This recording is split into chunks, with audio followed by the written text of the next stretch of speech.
Hello students, once again welcome to my YouTube channel that is the Biogainer classes। चलिए आज का जो हमारा टॉपिक है वो है बायोलॉजी का बेसिक।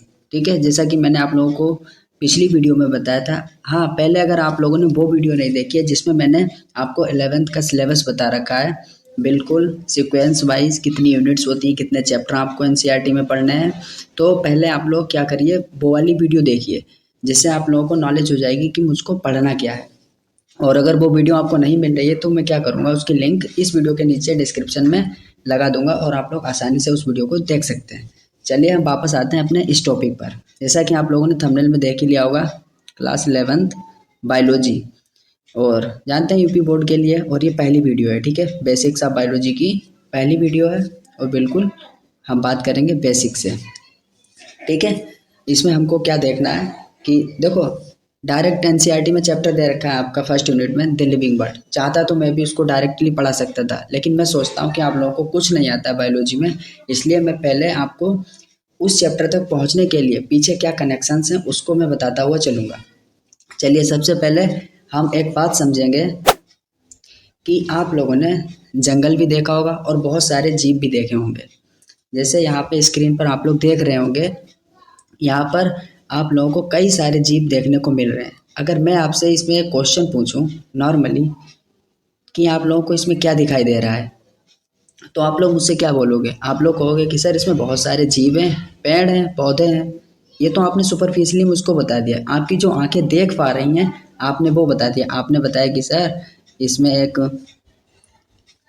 हिरन है, ठीक है, इसमें गिलहरी है, ठीक है, भालू है, उल्लू है, चिड़िया हैं और भी बहुत सारे जीव हैं। ठीक है, और आपने ये सब हमको बता दिया। लेकिन बायोलॉजी के पर्पज से मैं आपसे क्या पूछना चाह रहा हूँ आप लोग वो नहीं बता पा रहे हो, क्योंकि आप लोग हमेशा जब बायोलॉजी पढ़ते हो तो यही सोचते हो कि बायोलॉजी तो रट्टाफिकेशन है, इसको रट लो। लेकिन मैं आपको आज क्लियर बता दूं कि जो बायोलॉजी है इसमें फिजिक्स भी आती है, केमिस्ट्री भी शामिल है। बिना इन सब्जेक्ट के आप बायोलॉजी को सीख ही नहीं सकते। अभी मैं आपको बिल्कुल लाइव दिखाऊंगा कि किस तरह से फिजिक्स और केमिस्ट्री का यूज इसमें होता है। चलिए अब मेरी बारी है कि मैं आपको बताऊंगा कि इस तस्वीर में आपको क्या दिख रहा है। सबसे पहले तो ये नेचर है, प्रकृति है। प्रकृति में क्या क्या होता है इसको समझने की कोशिश करेंगे। आपको जितने भी यहाँ पर ये एनिमल्स दिख रहे हैं, ठीक है, और ये ग्रीन प्लांट्स दिख रहे हैं, और आपको ये सन भी दिख रहा होगा, सूरज जहाँ से रोशनी आ रही है, ठीक है, पानी भी दिख रहा है। अब आप समझने की कोशिश करिए कि ये जितने भी जीव हैं ये क्या है, मैटर हैं, मतलब पदार्थ हैं। इनको आप पदार्थ समझ लीजिए। अभी आप इसको ऐसे नहीं मानोगे, अभी जब मैं आपको एक और इमेज दिखाऊंगा तब आपको बिल्कुल क्लियर हो जाएगा। अब ये क्या है, मैटर है, ठीक है, और मैटर है, और जो सन है वो क्या दे रहा है, एनर्जी दे रहा है। तो मैटर और एनर्जी का ही रोल है इस नेचर में, प्रकृति में। ठीक है, अब प्रकृति होती क्या है, जो भी फिजिकल फिनोमिना होती है, चाहे वो मौसम हुआ, ठीक है, चाहे वो हवाएं हुई, चाहे ये पानी हुआ, चाहे बारिश हुई, कुछ भी जितनी भी फिनोमिना, एटमॉस्फेयर हुआ, ये सारे के सारे नेचर में ही आता है। ठीक है, तो आपका देखने का नज़रिया बदल गया कि आप लोग अब क्या देखोगे कि मैटर और एनर्जी। आपको कुछ नहीं आता, आप सीधे यही याद रखना कि आपको मैटर दिख रहा है और एनर्जी दिख रही है। चलिए अब यहाँ पे हमारे पास एक क्लिप है, इसको आप देख सकते हो। देखिए यहाँ पर आपको ये एनिमल्स दिखाई दे रहे हैं, ठीक है, ये भेड़ें हैं, ठीक है। तो इसको मैं पॉज करता हूँ, जरा समझने की कोशिश करिए। यहाँ पे सनलाइट लग रही है। अब देखिए ये ग्रीन प्लांट्स क्या करते हैं, ये जो ग्रीन प्लांट्स हैं ये सन से आई हुई रोशनी, जब मैं आपको फोटोसिंथेसिस पढ़ाऊंगा ना अभी प्लांट फिजियोलॉजी में, तब आपको बिल्कुल क्लियर हो जाएगी कि फिजिक्स कैसे यूज होती है बायोलॉजी में और केमिस्ट्री का यूज कैसे बायोलॉजी में होता है। ठीक है, तो यहाँ पर आप देख रहे हो ये जो सनलाइट आ रही, इसको ग्रीन प्लांट क्या करते हैं, अपनी लीव्स के द्वारा ट्रैप करते हैं। ट्रैप करने के बाद ये अपना फूड का फॉर्मेशन करते हैं, और वही फूड ये जो सीप यहाँ पे चर रही हैं ये भी खाती है, पत्तियाँ खाती हैं, घासें खाती हैं, ठीक है, और भी बहुत सारे जीव होते हैं, सब इन्हीं पर डिपेंड है। याद रखना अगर ये ग्रीन प्लांट्स ना हो तो इस धरती पर जीवन खत्म हो जाएगा। ठीक है, तो कितने इंपॉर्टेंट हैं ये सनलाइट, बहुत ही इंपॉर्टेंट, और ये ग्रीन प्लांट्स। ठीक है, तो आप लोग ये चीज़ समझ चुके हो। देख लीजिए वीडियो पूरी देख लीजिए। चलिए अब इस क्लिप को मैं आगे बढ़ाता हूँ।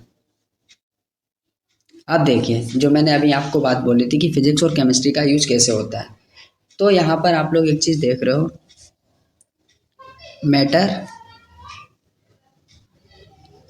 देखिए मैं यहाँ पे पेन सेलेक्ट कर लेता हूँ, मैटर और एनर्जी, ठीक है। यहाँ पे आप लोग देख रहे हो मैटर और एनर्जी, रेडी सही है। ये है मैटर और एनर्जी प्रोसेस टूल, ठीक है। अब इसको मैं थोड़ा जूम करता हूँ, ठीक है, जिससे आप लोगों को क्लियर समझ में आ पाए।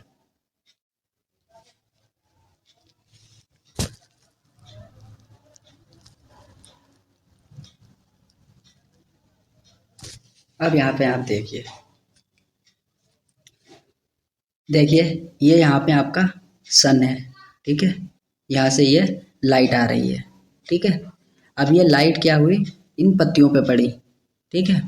पत्ती पे लाइट पड़ी और एटमॉस्फेयर से इसने कार्बन डाइऑक्साइड को लिया, ठीक है, प्लांट ने, और इसने क्या किया, ऑक्सीजन को रिलीज किया, और जो इसकी रूट्स थी यहाँ से इन्होंने वाटर को लिया, ठीक है।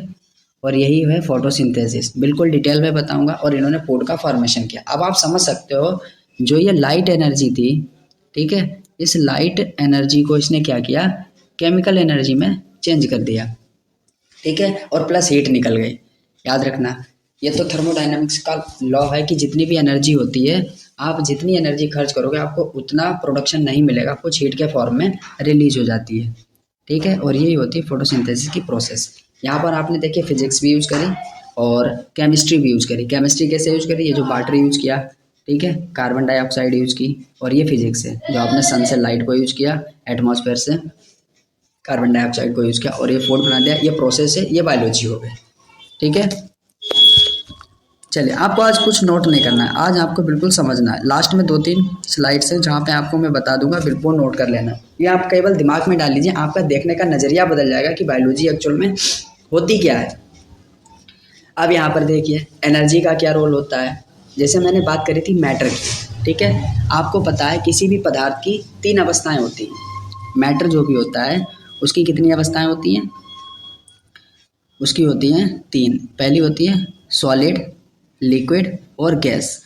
अब याद रखना जब हम सॉलिड में, ये जो सॉलिड है, जब इसमें हम एनर्जी को ऐड करेंगे, ठीक है, जब हम इसमें एनर्जी को ऐड करेंगे तब ये लिक्विड में कन्वर्ट हो जाएगी। और जब लिक्विड में एनर्जी को ऐड कर देंगे, जब हम इस लिक्विड में एनर्जी ऐड कर देंगे तब ये गैसियस फॉर्म में चला जाएगा। जो भी मैटर है आपका, जो भी पदार्थ है, वो गैस में कन्वर्ट हो जाएगा। अगर आप इस गैस में भी एनर्जी को ऐड कर दोगे तब क्या होगा, एक और 4th स्टेज होती है प्लाज्मा, ठीक है, इसमें क्या होगा, ये कन्वर्ट हो जाएगा। अब आप देख सकते हो कि एनर्जी का और पदार्थ का कितना इंपॉर्टेंट रोल है।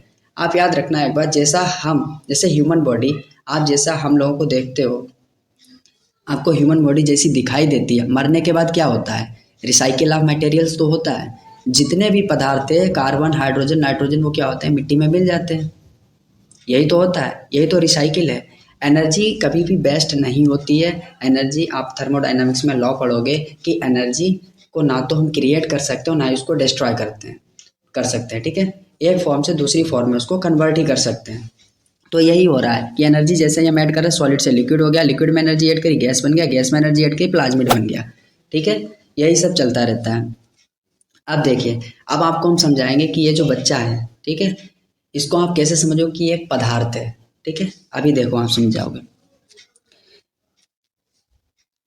ये जो चाइल्ड है, ठीक है, यहाँ से मैंने इसका इतना सिस्टम उठाया, ठीक है, इस सिस्टम को उठाया। सबसे पहले तो आप इस एरो को रिवर्स कर लीजिए, ये जो एरो आए हैं इनके डायरेक्शन चेंज कर लीजिए, ठीक है। मेरा समझाने का तरीका देखिए, पहले आप इसको मैंने क्या किया, डायरेक्शन इसकी उल्टी कर दी, ठीक है, और फिर ये यहाँ पे आ गया। अब देखिए क्या हुआ, यहाँ से मैंने इसके ऑर्गन सिस्टम को उठाया, ठीक है। पहले तो ये पूरा का पूरा ऑर्गेनिज्म था, फिर इस सिस्टम को उठाया हमने, ऑर्गन सिस्टम को, फिर इस सिस्टम से केवल हमने इसके एक ऑर्गन को उठाया, ठीक है, और जो है स्टमक। ये क्या है, ये स्टमक है, ठीक है। और इस स्टमक में थोड़ा जूम कर देते हैं, क्या किया, ये जो बच्चा था, यहाँ से मैंने इसका ये ऑर्गन सिस्टम उठाया, ये आपने देख लिया। फिर हमने क्या किया, इसका ये स्टमक वाला पार्ट उठाया। अब स्टमक से हम देखिए कहाँ पहुँच रहे, टिश्यू लेवल पे पहुँच गए, ठीक है। ये स्टमक की सेल्स है, मतलब ये टिश्यू है। टिश्यू से हम सिंगल एक सेल पर आ गए। ये देखिए, ये एक सिंगल सेल है, ठीक है। अब ये सिंगल सेल है, अब इस सिंगल सेल से हम और फाइन लेवल पर गए तो हमको ये मॉलिक्यूल्स दिखाई दिए। अब ये केमिकल्स हैं, ठीक है। यह है डीएनए। अब डीएनए से और हम अंदर गए तो हमको ये एटम्स दिखे। और यही तो होता है लिविंग और नॉन लिविंग में क्या फ़र्क है, ये लिविंग वर्ल्ड चैप्टर में आपको बताऊंगा। और यही फ़र्क है। अब आप समझ सकते हो कि एनर्जी और मैटर में क्या फ़र्क है, ठीक है। आपको जो भी दिखाई देता है बस आप यही समझिए कि एनर्जी और मैटर, ठीक है, दो ही चीज़ें होती हैं। कोई भी अवस्था नहीं, मैटर और एनर्जी से आपको मतलब, अगर आप बायोलॉजी के स्टूडेंट हैं तो इतना आप समझ गए। चलिए अब कुछ नोट कर लेते हैं, ठीक है। ये आपको नोट करना है, वो तो मैंने केवल आपको एक ओवरव्यू दे दिया कि आपको समझना क्या है। अब यहाँ पर आप जो नोट करोगे वो ये है, अपना जो भी पेज नंबर हो वो डाल लेना, जो भी आपकी डेट हो वो डाल लेना। और ये है बेसिक्स ऑफ बायोलॉजी, ठीक है। सबसे पहले हम क्या करेंगे, साइंस का क्लासिफिकेशन करेंगे। तो साइंस को हमने 3 क्लासेस में डिवाइड कर दिया, ठीक है, 3 में डिवाइड कर दिया। अब आप ये देख सकते हो, पहली है फिजिक्स, केमिस्ट्री और बायोलॉजी, ठीक है। अब आज के बाद आप ये मत कहना कि सर फिजिक्स क्यों टफ है, केमिस्ट्री बायोलॉजी सब एक ही चीज़ है, साइंस है ना। तो जहाँ पर जिसका यूज होता है ना हम वैसे यूज करेंगे। इतना मैंने आपको बता दिया। अब आप क्या करना, ऑक्सीडेशन रिडक्शन अच्छे से पढ़ लेना, इक्विलिब्रियम अच्छे से पढ़ लेना जहाँ भी केमिस्ट्री पढ़ रहे हो, क्योंकि इनका यूज अभी आगे होगा जब हम रिएक्शंस पढ़ेंगे ना, फोटोसिंथेसिस में, रेस्पिरेशन में, तो ये सारी की सारी केमिस्ट्री और फिजिक्स यूज होगी। चलिए, हमको ना तो फिजिक्स से अभी मतलब है ना ही केमिस्ट्री से, ठीक है, हमको केवल बायोलॉजी से मतलब है। ये चार्ट आपकी कॉपी में बना होना चाहिए, आलस मत करना, बिल्कुल नोट कर लीजिए ऐसे ही। फिर हमने इस बायोलॉजी को 2 ग्रुप्स में डिवाइड कर दिया। इस बायोलॉजी को, ये हो गई जूलॉजी, ये इसकी ब्रांच है बायोलॉजी की, जूलॉजी और बॉटनी, ठीक है, हमको पढ़ना है यही। अब हम यहाँ पर देख रहे हैं कि सबसे पहले इंपॉर्टेंट बात आती है कि इनके फादर कौन कौन है, ये बात जान लीजिए। जहाँ आप फिजिक्स पढ़ते होगे, फिजिक्स वाले टीचर ने भी आपको लिखाया हो कि फादर ऑफ फिजिक्स, ठीक है। तो फिजिक्स के फादर कौन है, ये बात आप लोग जानते होंगे। तो जो न्यूटन है, ठीक है, ये क्या है, फादर ऑफ फिजिक्स माने जाते हैं। वाइल मतलब जबकि जो अल्बर्ट आइंस्टीन है और जो गैलीलियो गैलीली हैं, ठीक है, न्यूटन को फादर ऑफ फिजिक्स मानते हैं, ठीक है, जनक, फिजिक्स के जनक या पिता। लेकिन जो अल्बर्ट आइंस्टीन है, ठीक है, और जो गैलीलियो है, इनको क्या मानते हैं, मॉडर्न फिजिक्स का फादर मानते हैं, ठीक है। यह है मॉडर्न फिजिक्स के फादर।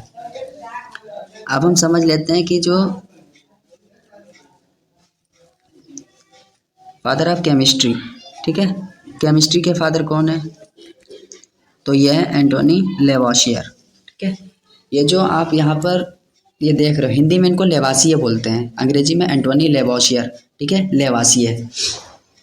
चलिए अब आप यहाँ तक समझ गए हो। अब हम बात कर लेते हैं साइंस की, बिल्कुल नोट कर लेना। बिल्कुल देखो, चैप्टर जब स्टार्ट होगा तो आपको बिल्कुल बोरिंग नहीं लगेगा, अभी बोरिंग आपको लग सकता है, इंटरेस्ट लीजिए और अच्छे से समझ में आएगा।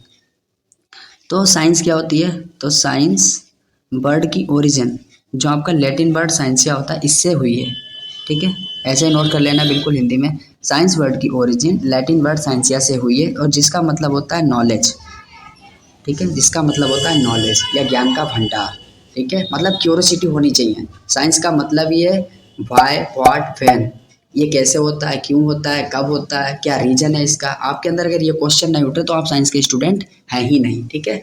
तो साइंस का मतलब होता है नॉलेज, ज्ञान को देना, ज्ञान प्रोवाइड कराना। अब हम बात कर लेते हैं बायोलॉजी, ठीक है, कि बायोलॉजी क्या होती है। तो बायोलॉजी की डेफिनेशन आप अगर इंग्लिश में लिख लो तो ज़्यादा अच्छा है कि biology is the branch of science. Science की वो ब्रांच है, biology is the science of, biology is the branch of science in which the study of living organisms, ठीक है। तो आप हिंदी में ये अपनी लिख लीजिए कि जो बायोलॉजी होती है साइंस की वह ब्रांच है जिसके अंतर्गत हम जीवित जीवों की, केवल जीवित लिविंग बींग्स की हम स्टडी करते हैं, इसको हम बायोलॉजी कहते हैं। फिर एक इम्पॉर्टेंट है, ये आपको बिल्कुल रट लेना है, ठीक है, ये जो पॉइंट है स्टार बना रहा हूँ, बिल्कुल बहुत इंपॉर्टेंट है कि जो टर्म बायोलॉजी है किसने दिया था। कभी कभी हम कंफ्यूज रहते हैं कि फादर ऑफ बायोलॉजी कौन है, टर्म बायोलॉजी किसने दिया है। आज के बाद ये कंफ्यूजन आपका सारा दूर हो जाएगा। तो जो टर्म बायोलॉजी है, तो बायोलॉजी टर्म दो ग्रीक वर्ड से ओरिजिनेट हुआ है। जो फर्स्ट है वो है बायोस और जो सेकंड है वो है लोगोस। बायोस का मतलब होता है लाइफ और लोगोस का मतलब होता है स्टडी और डिस्कोर्स, इसका भी मतलब स्टडी होता है। तो बायोस का मतलब लाइफ, लोगोस का मतलब स्टडी होता है। अब इसी को मिला करके बायोलॉजी टर्म बना है, ठीक है। अब बायोलॉजी को कहीं कहीं क्या होता है कि इसको लाइफ साइंस भी कहते हैं, जैसे यूएसए अमेरिका में इसको लाइफ साइंस कहते हैं, जर्मनी में इसको बायो साइंस के नाम से जाना जाता है। तो एरिया के ऊपर डिपेंड करता है कि कहाँ के क्या नाम इसको पुकारा जाता है। इंडिया में आप लोग बायोलॉजी कहते हैं, अमेरिका में लाइफ साइंस कहते हैं, जर्मनी में बायो साइंस कहते हैं। अब सबसे इम्पोर्टेंट है कि फादर ऑफ बायोलॉजी कौन है? एरिस्टोटल। बिल्कुल याद कर लेना कि फादर ऑफ बायोलॉजी कौन है? एरिस्टोटल। तो आप, मुझे उम्मीद है कि आप लोगों ने सारा नोट कर लिया होगा। एक बार फिर से देख लीजिए। पहले आपको ये चार्ट बना लेना है, ठीक है। चार्ट बनाने के बाद स्क्रीनशॉट ले लीजिए, इतना चार्ट आपको बनाना है। चार्ट बनाने के बाद ये कुछ पॉइंट्स हैं, इनको नोट डाउन कर लेना है। ये नोट डाउन करने के बाद अब हम बढ़ते हैं अपनी नेक्स्ट स्लाइड पे। यहाँ पर आप लोग देख रहे हो लिखा है कि एरिस्टोटल। तो जो एरिस्टोटल थे, मतलब भाई हिंदी में अरस्तु, एरिस्टोटल फर्स्ट बायोलॉजिस्ट और एंसेंट ग्रीक नेचुरलिस्ट, ठीक है। एरिस्टोटल फर्स्ट बायोलॉजिस्ट है, मतलब पहले ऐसे व्यक्ति थे जिन्होंने जीवों के बारे में सोचना चालू किया। इन्होंने जीवों को और पौधों को अलग अलग क्लासीफाई किया। इन्होंने कहा कि जो मूव कर सकता है वो एनिमल है, जो नहीं मूव कर सकता है वो प्लांट है। क्या इससे पहले लोगों ने बायोलॉजी के बारे में सोचना नहीं चालू किया था? कर दिया था, लेकिन इन्होंने बिल्कुल डेटा लिखना चालू किया। पहली बार किसी ने बायोलॉजी को नोट करना चालू किया। तो एरिस्टोटल फर्स्ट बायोलॉजिस्ट और एंसेंट ग्रीक नेचुरलिस्ट थे जिन्होंने मेजर मतलब बड़े बायोलॉजिकल ऑब्जर्वेशंस किए, इसलिए इनको फादर ऑफ बायोलॉजी के नाम से भी जाना जाता है। इनका जो समय काल था, याद रखना बिल्कुल, नीट में ऑब्जेक्टिव में पूछा जाता है, 384 से 322 बीसी था। बीसी मतलब ईसा पूर्व, बिफोर क्राइस्ट, ठीक है। तो ये बात आप लोग याद रख लो। फिर बायोलॉजी को फर्दर, ठीक है, बायोलॉजी को फर्दर दो ग्रुप्स में क्लासीफाई किया गया। फर्स्ट है बॉटनी और सेकंड है जूलॉजी। चलिए बॉटनी को देख लेते हैं।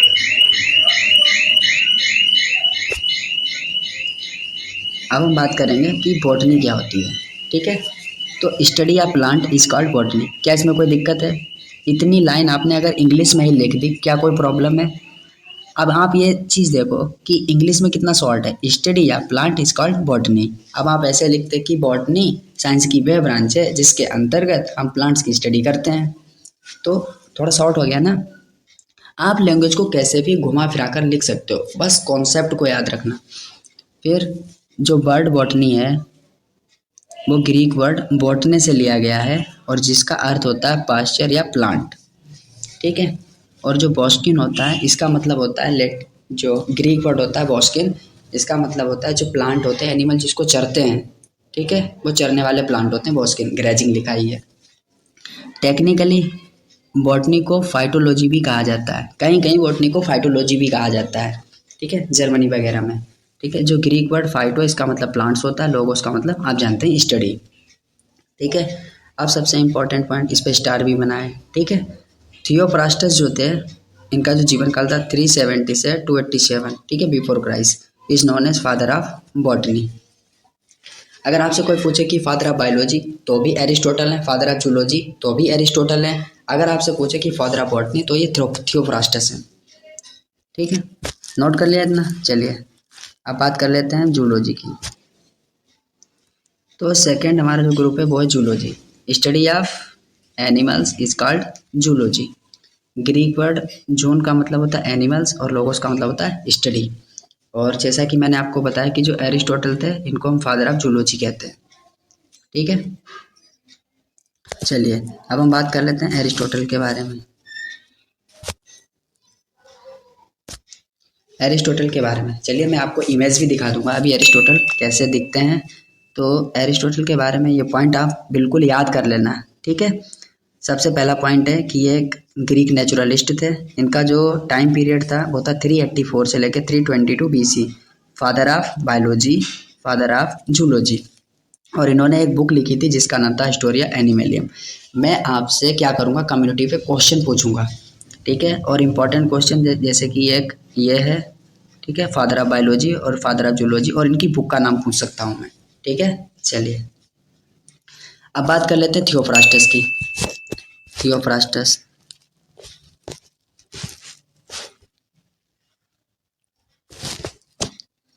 तो ये है आपके थियोफ्रास्टस, स्टूडेंट ऑफ एरिस्टोटल। सबसे पहली बात याद रखना, जैसा गुरु होता है ना तो चेला भी उससे आगे ही निकलता है एक कदम। तो जो थियोफ्रास्टस थे, इनका जो अट्रैक्शन था वो प्लांट की ओर ज़्यादा था। तो सबसे पहला पॉइंट यही लिखेंगे कि ये स्टूडेंट थे किसके, एरिस्टोटल के। इनका जो टाइम पीरियड था 370 से 285 BC, और ये ग्रीक बोटनिस्ट थे, ठीक है। इन्होंने लगभग 500 ऐसे प्लांट्स के बारे में बताया जो फूड की फॉर्म में या मेडिसिन की फॉर्म में यूज किए जाते थे, ठीक है। नेक्स्ट पॉइंट है, इन प्लांट्स को क्लासीफाई इन प्लांट्स को क्लासीफाई करने के लिए इन्होंने केवल मार्फोलॉजिकल कैरेक्टर्स को ही कंसीडर किया। अब मार्फोलॉजिकल कैरेक्टर क्या होता है, केवल बाह्य कैरेक्टर, जैसे क्या प्लांट की लंबाई है, कलर कैसा है फूल का, ठीक है, यही जो सामने से ही दिख जाए वो मार्फोलॉजिकल कैरेक्टर होते हैं, जो आंखों से दिखाई दे। जब मार्फोलॉजी पढ़ेंगे तो आपको बिल्कुल क्लियर हो जाएगा, ठीक है। इनकी भी एक फेमस बुक थी हिस्टोरिया प्लांटेरम, और एरिस्टोटल की थी हिस्टोरिया एनिमलियम। इन्होंने 480 प्लांट्स का वर्णन किया उस बुक में, और बॉटनी की फील्ड में ये सबसे ओल्डेस्ट अवेलेबल लिटरेचर है। और जो हिस्टोरिया एनिमल है वो जूलॉजी की फील्ड में सबसे ओल्डेस्ट अवेलेबल लिटरेचर था, साहित्य। और बॉटनी की फील्ड में सबसे पुराना अगर कोई कुछ लिखा हुआ मिलता है तो इसी बुक में मिलता है, जिसका नाम है हिस्टोरिया प्लांटेरम। चलिए अब हम बात कर लेते हैं, कुछ इम्पोर्टेंट टर्मिनोलॉजी हैं जो आप लोगों को समझनी चाहिए। यहाँ पे लिखा है टर्म बायोलॉजी, बिल्कुल अच्छे से याद कर लेना, टर्म बायोलॉजी। तो जो बायोलॉजी टर्म है, बच्चे इसमें कंफ्यूज रहते हैं कि फादर ऑफ बायोलॉजी क्या है, टर्म बायोलॉजी क्या है। अब आप एक बात समझिए, जो बायोलॉजी के फादर है वो तो अरस्तू हैं। अब टर्म बायोलॉजी का मतलब ये है कि बायोलॉजी नाम किसने दिया था। सबसे पहली बार बायोलॉजी, जैसे आप लोगों का नाम किसी ने तो रखा होगा, पंडित ने, तो ऐसे ही यहाँ पर जो टर्म बायोलॉजी है ये किसने दिया था। तो जो टर्म बायोलॉजी होता है ये सबसे पहले दिया था जीन बैप्टिस्टे डी लेमार्क, ठीक है, और ये फ्रांस के रहने वाले थे। और जी ट्रिविरेनस, ये दो साइंटिस्ट थे, जीन बैप्टिस्टे डी लेमार्क और फ्रांस के थे ये, और जो जी ट्रिविरेनस थे ये जर्मनी के थे, ठीक है, ने किया। और जिस बुक में किया उसका नाम क्या था, जिस बुक में बायोलॉजी टर्म का सबसे पहले यूज किया गया उस बुक का नाम था बायोलॉजी ऑर्डर डाई फिलोसफी डर लेवेंडन नेचर बुक।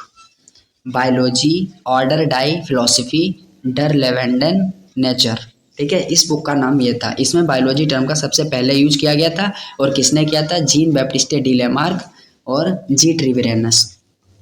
और अब एक बात इंपॉर्टेंट है कि biology is the science of exception. अब इसका मतलब क्या है कि मैं आपको जैसा बता दूंगा कि ये रूल है ये फॉलो होगा। अब कुछ जीव ऐसे हैं जो फॉलो नहीं करेंगे, इसीलिए क्या है कि biology is the science of exceptions. इसमें आपको एक्सेप्शंस देखने को मिलेंगे, मतलब अपवाद, कोई रूल को फॉलो नहीं करेगा, और जबकि वो रूल क्या होगा, एप्लीकेबल होगा, कुछ लोग उससे फॉलो करते हैं, कोई ना कोई एक ऐसा जीव निकल आएगा जो उसको फॉलो नहीं करेगा। ये होता है biology is the science of exception.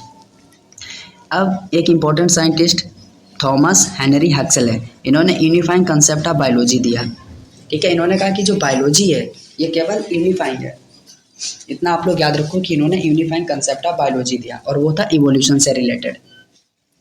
फिर एक बुक और है हिस्टोरिया नेचुरलिस बुक, इसको प्लिनी नामक साइंटिस्ट ने लिखा था, और जिसमें 1000 पौधे का जिक्र किया गया था, और ये प्लांट्स इकोनॉमिकली यूज किए जाते थे, चाहे वो फूड की फॉर्म में या मेडिसिन की फॉर्म में, ठीक है, नोट कर लेना अच्छे से। चलिए एक साइंटिस्ट और है विलियम रॉक्सबर्ग, को फादर ऑफ इंडियन बॉटनी कहते हैं, बिल्कुल याद कर लेना, जो विलियम रॉक्सबर्ग हैं इनको फादर ऑफ इंडियन बॉटनी कहते हैं। एक साइंटिस्ट और हैं डायोस्कोराइडस, डायोस्कोराइडस, डायोस्कोराइडस, इन्होंने डी मैट्रिया मेडिका बुक लिखी थी, ये इसके ऑथर थे, और ये होम्योपैथी की सबसे इम्पोर्टेंट बुक है।